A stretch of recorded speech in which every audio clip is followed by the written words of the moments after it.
Setelah sekian lama, kita nggak ngelanjutin maraton series Kara no Kyokai. Beruntung salah satu dari kalian mengingatkan saya untuk bahas franchise yang satu ini. Masih digarap oleh studio andalan kita Ufotable, dan telah rilis sejak tanggal 16 Agustus 2008. Diadaptasi dari sebuah light novel dan diangkat menjadi film anime berdurasi 1 jam 54 menit. Mungkin seri kelima ini merupakan movie Kara no Kyokai dengan durasi terpanjang. Satu hal lagi, saya tidak terlalu yakin pembahasan ini akan masuk akal. So, kalian bisa tanya di kolom komentar jika kurang paham. Dan ini dia Kara no Kyokai Go, Mujun Rasen.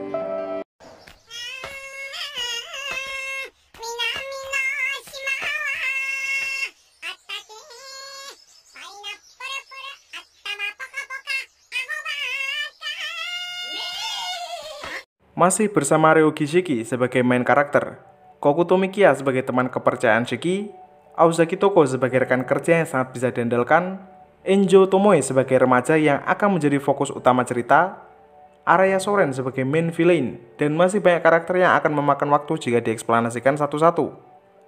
Seperti biasa, movie Kara no Kyokai selalu dibuka dengan tulisan ini, sebagai penegasan bahwa seri ini merupakan garapan dari studio Ufotable. Kisahnya akan langsung kita mulai dari pengenalan karakter vital yang bernama Enjo Tomoe. Dia nampak terlibat dalam sebuah masalah, di mana Tomoe hendak dibunuh oleh ibunya sendiri, tapi berhasil mengelak lalu balik membunuh ibunya. Setelah melakukan aksi keji itu, dia kabur dari rumahnya tanpa meninggalkan jejak pembunuhan yang berserakan. Pada suatu tempat, ada seorang pencuri yang hendak numpang farming pada sebuah komplek apartemen bernama Apartemen Ogawa. Namun dia malah dikejutkan oleh kondisi tuan rumah yang terbaring tewas. Tapi saat si pencuri memanggil polisi, dia kembali dikejutkan dengan keadaan si tuan rumah yang ternyata masih hidup. Dia adalah ayah Tomoe yang bernama Enjo Takayuki. Berita ini dengan mudah sampai di telinga seorang penyidik, yakni kakak sepupu Mikia yang bernama Akimi Daisuke. Berdasarkan informasi yang ia dapat, si pencuri menjelaskan kondisi tuan rumah dengan sangat detail, sehingga susah untuk mengatakannya sebagai cerita karangan. Di ujung percakapan, Daisuke mempertanyakan kondisi istri dan anak si tuan rumah, di mana si anak yang sejatinya adalah Tomoe tengah kabur dari rumah. Beralih ke Tomoe, dia nampak dikejar oleh sekawanan preman, hingga Tomoe terpojok dan memberikan sedikit perlawanan. Namun, Tomoe tak cukup kuat untuk menghadapi 3 orang sekaligus, hingga datanglah Shiki untuk menolong Tomoe, lalu menyerahkan kunci yang sempat Tomoe jatuhkan. Pada saat itu, Tomoe secara spontan mengaku bahwa dia telah membunuh orang tuanya. Namun Shiki tak percaya, sebab dia lebih tahu kondisi orang yang habis melakukan pembunuhan.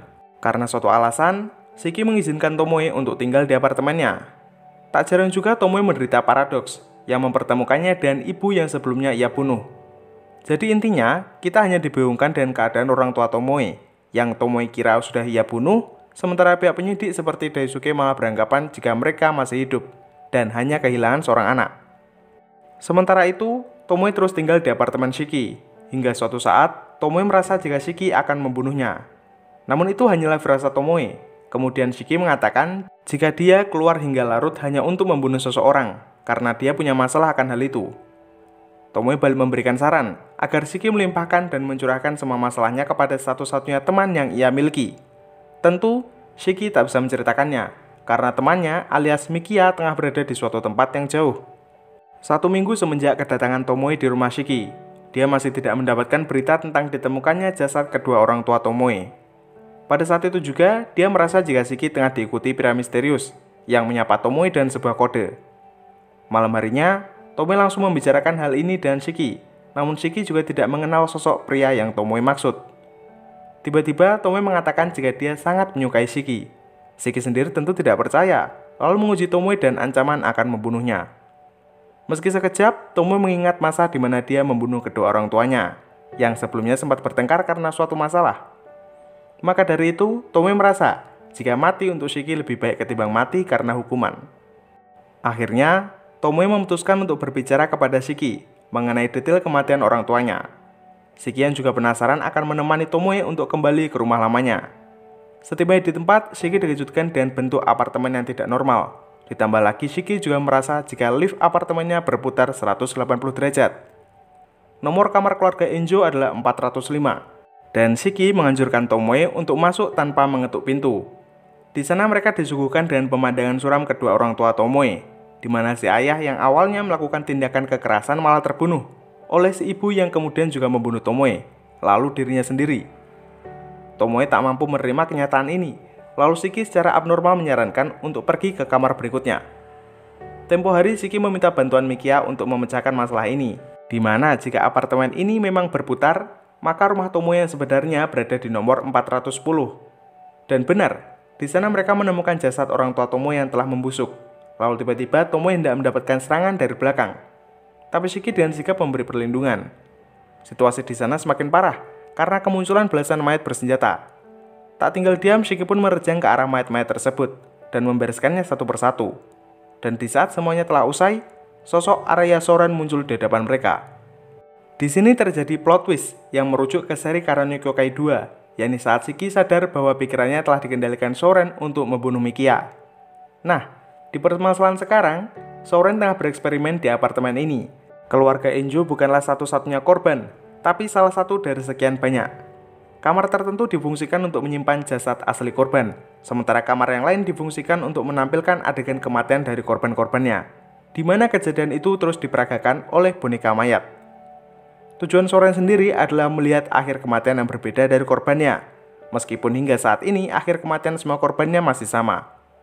Soren sendiri juga mengatakan jika Shiki, Fujokiri, dan Asagami Fujino adalah subjek eksperimennya. Namun, Shiki memiliki perbedaan, di mana Kiri dan Fujino sangat menikmati pembunuhan, sementara Shiki malah menghargai pembunuhan itu sendiri. Fakta tersebut membuat Shiki kesal, dan dia berhasil melukai Soren dengan sangat fatal. Meski pada akhirnya, Shiki malah terseger ke dalam dinding. Tomoe sempat mengambil pisau Shiki yang habis menusuk leher Soren. Namun Tomoe kabur tatkala terjadi anomali pada tubuh Soren. By the way, di sini Soren sempat mengaku jika dia telah berumur lebih dari 300 tahun. Sebelum semuanya terjadi, Shiki masih berada di kantor agensi dan terlibat perbincangan dengan Touko dan Mikia yang telah menyelesaikan kursusnya. Waktu itu Shiki nampak ingin mengambil tindakan seorang diri untuk melakukan penyidikan ke apartemen Ogawa. Mikia tentu merasa janggal atas perilaku Shiki. Dia menyempatkan diri untuk berkonsultasi dengan Touko. Tanpa basa-basi, Touko dan Mikia langsung bergegas ke apartemen Ogawa. Investigasi mereka lakukan dengan analisa struktur bangunan hingga nomor kamar yang sering diacak seiring waktu. Berdasarkan investigasi yang mereka lakukan, Touko mampu menyimpulkan jika Shiki berada dalam bahaya, namun mereka tak menemukan petunjuk tentang lokasi keberadaan Shiki. Touko pun melanjutkan perjalanan bersama Mikia untuk menemui rekan lamanya, yakni pria berpeci tempo hari yang bernama Cornelius Alba. Touko langsung menebak secara gamblang jika Alba tengah bekerja sama dengan Arya Soren. Dia pun menggertak agar Alba mengatakan tujuan mereka sebenarnya. Alba pun menjawab jika Soren menginginkan mata persepsi kematian milik Shiki, yang secara tidak langsung juga berarti menginginkan tubuh Shiki untuk digunakan. Tapi Alba juga mengatakan jika tujuannya sedikit berbeda dengan Soren, yang mana Alba lebih dominan ingin berhadapan dengan Touko. Sadar jika Shiki berada dalam bahaya, Mikia meluapkan emosinya, dan dengan spontan Touko mengajaknya pergi dari sana. Kini Mikia hanya bisa menunggu Touko untuk bergerak besok malam, sementara Mikia hanya berdiam di saat Touko akan bertindak. Tentunya, Mikia melakukan pergerakan seorang diri, dan terlebih dulu memastikan kondisi apartemen Shiki. Tak disangka dia malah dipertemukan dengan Tomoe, yang mengira jika Mikia adalah Soren. Mereka pun sedikit melakukan perbincangan, namun Tomoe sempat emosi, tatkala rencananya untuk menyelamatkan Shiki sangatlah kekanak-kanaan. Tomoe juga mengisyaratkan jika dia telah jatuh hati kepada Shiki dan bahkan rela mati untuk menyelamatkannya. Perkataannya tentu nggak bisa dibilang sopan, sebab Mikia terlebih dulu menyukai Shiki. Kemudian, Mikia mengajak Tomoe untuk bergegas menyelamatkan Shiki, namun terlebih dulu memaksa Tomoe untuk singgah ke suatu tempat. Di lain sisi, Touko telah tiba di apartemen Ogawa, dan kedatangannya disambut langsung oleh Alba. Touko secara on fire melancarkan serangan proyeksi ke arah Alba, namun Soren tiba-tiba muncul untuk memberikan backup. Touko masih sempat menanyakan tujuan utama Soren, yang pastinya untuk memindahkan kesadarannya ke tubuh Shiki. Pertanyaan demi pertanyaan terus Touko lemparkan, hingga bonekanya menghancurkan Soren tanpa sisa. Tapi ternyata, tubuh Soren hanyalah boneka, lalu tubuh boneka yang lain dengan mudah menembus badan Touko dan menghancurkan jantungnya. Setelah itu Soren memenggal kepala Touko dan memberikannya kepada Alba sebagai hadiah. Usai membunuh Touko, Soren dan Alba berpindah ke ruang bawah tanah, yang mereka sebut dengan nama bengkel. Tempat ini merupakan pusat kendali boneka mayat Soren, dengan menanamkan satu kesadaran kepada banyak tubuh. Kita beralih ke Mikia dan Tomoe. Mereka singgah pada suatu tempat yang tak lain adalah rumah masa kecil Tomoe. Di sana Tomoe melihat sedikit kilas balik dari masa kecilnya, yakni saat dimana keluarga mereka belum terlibat masalah perekonomian.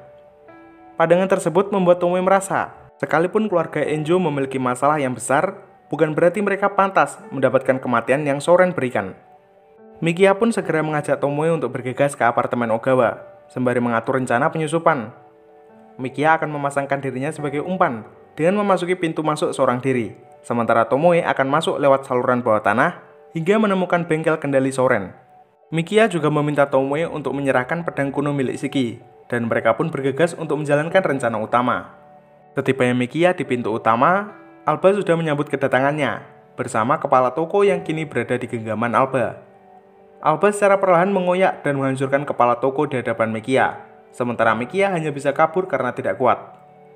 Sampai pada saat mereka di ujung lorong, Mikia menghunuskan sebilah pisau ke tubuh Alba, namun Alba masih menahannya dengan telapak tangan. Akhirnya, Mikia berhasil dilumpuhkan, lalu Alba membenturkan kepala Mikia ke tembok hingga mengalami pendarahan serius. Berpindah ke Tomoe, dia telah sampai ke bengkel kendali sesuai rencana. Tomoe menemukan organ otak miliknya sendiri, sebagai pertanda jika dia adalah boneka mayat, sama seperti penghuni apartemen yang lain. Bukti ini diperkuat dan lepasnya lengan kiri Tomoe. Lalu Soren menampakkan wujud aslinya yang sudah menyatu padu dengan apartemen Ogawa. Soren sempat berkata jika perasaan Tomoe terhadap Shiki adalah buatannya. Tapi meski begitu, Tomoe masih punya tekad kuat untuk membalas perbuatan Soren. Dia pun menghentikan pendarahan dan menempelkan lengan kirinya ke besi panas, lalu bergegas naik menggunakan lift. Setibanya di atas, Tomoe menerjang maju untuk mendaratkan pisau ke tubuh Soren. Tentu serangan itu tak berarti apa-apa kepada Soren, lalu Tomoe pun lenyap tanpa sisa, menyisakan pedang kuno di dalam lift. Sementara itu, Toko nampak baru memasuki apartemen Ogawa, sebab tubuh yang Soren hancurkan hanyalah boneka yang mirip dengan Toko. Kedatangannya tentu sangat mengejutkan Alba, lalu Toko pun melepaskan boneka yang melahap Alba hidup-hidup. Toko pun dan segera memberikan pertolongan pertama kepada Mikia, lalu Soren tiba-tiba muncul dari atas ruangan. Setelah beberapa waktu membuat kesimpulan, Toko malah menertawakan perbuatan Soren. Sebab jika seluruh apartemen Ogawa adalah tubuhnya, maka Shiki hanya perlu menebas setiap ruangan menggunakan pedangnya. Dan benar, Shiki yang tadinya tak sadarkan diri telah kembali siuman, sekaligus memegang pedang kuno di tangannya. Merasa muak dan keberadaan Soren, Shiki pun mulai melibaskan pedangnya.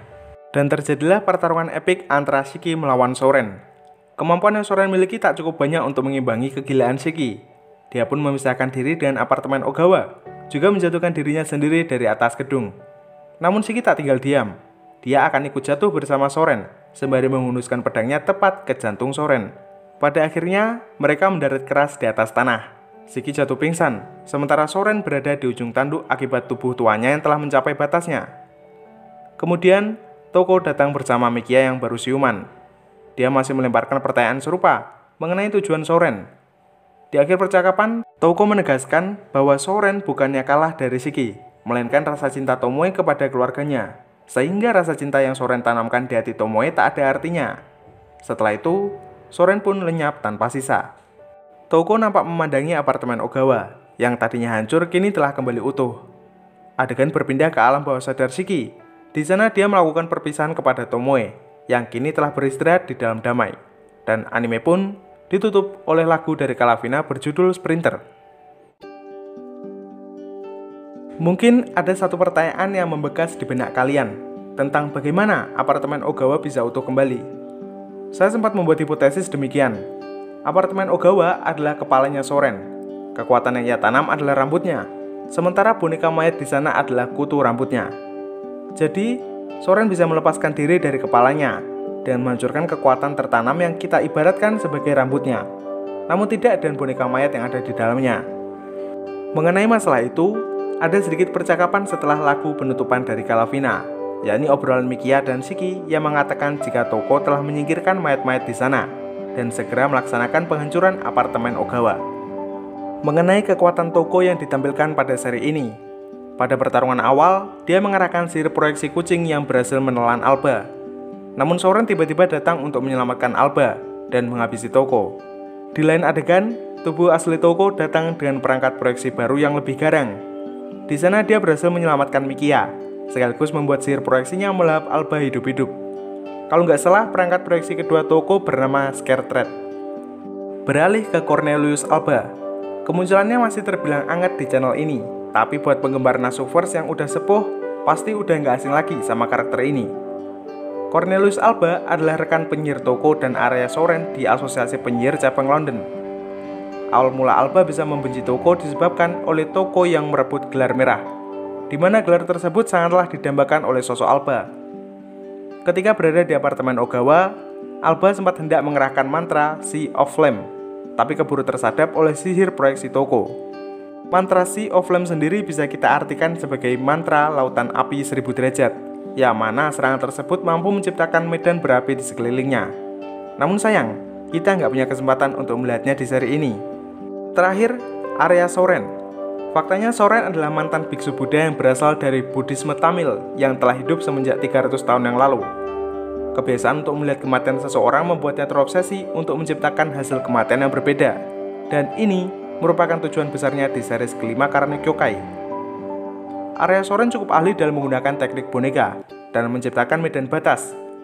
Kekuatan ini ia pakai saat pertama kali bertarung dengan Shiki, dan juga saat Tomoe hendak menghabisinya. Arya Soren menggunakan sihir Bonfil untuk mereduksi benturan saat terjatuh bersama Shiki. Namun naas, tubuhnya sudah terluka parah, dan Shiki malah selamat berkat sihir Soren yang tanpa sengaja ikut melindungi Shiki. Mungkin itu saja dari saya.